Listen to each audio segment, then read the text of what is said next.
মালিক পক্ষ পোশাক শ্রমিকদের 18 দফা দাবি মেনে নিয়েছে বলে জানিয়েছেন শ্রম ও কর্মসংস্থান সচিব AHM শফিকুজ্জামান। বিকেলে সচিবালয়ে একথা বলেন তিনি। কাল থেকে শ্রমিকদের কাজে ফিরতে আহ্বান জানিয়েছেন শ্রম ও কর্মসংস্থান উপদেষ্টা আসিফ মাহমুদ সজীব ভুঁইয়া। আর স্বরাষ্ট্র উপদেষ্টা মোহাম্মদ জাহাঙ্গীর আলম বলেছেন, দাবি মেনে নেয়ার পরও কোনো বিশৃঙ্খলা হলে সরকার ব্যবস্থা নেবে। তামান্না তাহসিন খানের প্রতিবেদন। শ্রম কর্মসংস্থান মন্ত্রণালয়ের সভাকক্ষে সম্প্রতি দেশে চলমান শ্রমিক অসন্তোষের প্রেক্ষিতে শ্রমিক পক্ষ এবং মালিক পক্ষের যৌথ বিবৃতি প্রদান অনুষ্ঠানের আয়োজন। আগামী 10 অক্টোবর 2024-এর মধ্যে শ্রমিকের সকল বকেয়া মজুরি বিনা ব্যর্থতায় প্রদান করতে হবে, অন্যথায় শ্রম আইন অনুযায়ী সংশ্লিষ্টর বিরুদ্ধে প্রয়োজনীয় ব্যবস্থা গ্রহণ করা হবে। শ্রম কর্মসংস্থান সচিব AHM শফিকুজ্জামান বলেন, 50 দাবির মধ্যে 18 দফা দাবিতে একমত হয়ে যৌথ বিবৃতিতে সই করেছেন মালিক ও শ্রমিকরা। হিসেবে অতিরিক্ত 225 টাকা যা আছে তার থেকে অতিরিক্ত 225 টাকা এবং রাতে 8 ঘটিকার পর বিদ্যমান টিফিন বিলের সাথে অতিরিক্ত 10 টাকা এবং বিদ্যমান নাইট বিলের সাথে 10 টাকা বৃদ্ধি করে যেটা ন্যূনতম 100 টাকা হতে হবে। সেইভাবে আমরা এই পক্ষ মিলে একটা সমাধানে তারা এসেছে।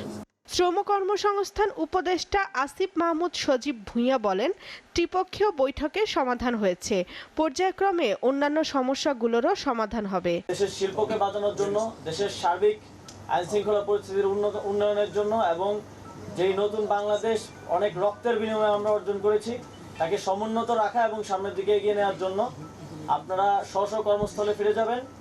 আগামীকাল থেকে প্রত্যেকটা কারখানা যাতে চলমান থাকে, প্রত্যেকটা কারখানা কার্যক্রম চলমান থাকে, আমাদের ইন্ডাস্ট্রি যাতে বাঁচে, আমাদের শিল্প যাতে হাতছাড়া না হয়, সেজন্য শ্রমিক, মালিক, সরকার সবাই ঐক্যবদ্ধভাবে আমরা কাজ করব। বিশৃঙ্খলা করলে আইনানুগ ব্যবস্থা নেবার হুঁশিয়ারি দেন স্বরাষ্ট্র উপদেষ্টা অবসরপ্রাপ্ত লেফটেন্যান্ট জেনারেল মোহাম্মদ জাহাঙ্গীর আলম চৌধুরী। অনেক কিন্তু বিভিন্ন জায়গা থেকে বিভিন্ন ধরনের উস্কানির মাধ্যমে এই শিল্পটাকে নষ্ট করার কিন্তু চেষ্টা করা হয়। এটা শুধু দেশে না, বাইরের থেকে। যদি আগামীকাল থেকে কোনো রকমের লেখা সৃষ্টি হয়, এই জন্য কিন্তু আপনারা যারা সিগনেচার করেছেন আপনারাই কিন্তু দায়ী হবেন। আপনারা এখানে সাইন করছেন, আপনারা এটার জন্য দায়ী হবেন, এই বিশৃঙ্খলার জন্য।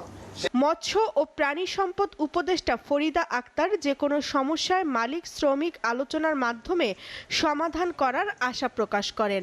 আর শিল্প উপদেষ্টা আদিলুর রহমান খান বলেন, শ্রমিক মালিক উভয় পক্ষই যেন শিল্পের স্বার্থ দেখে।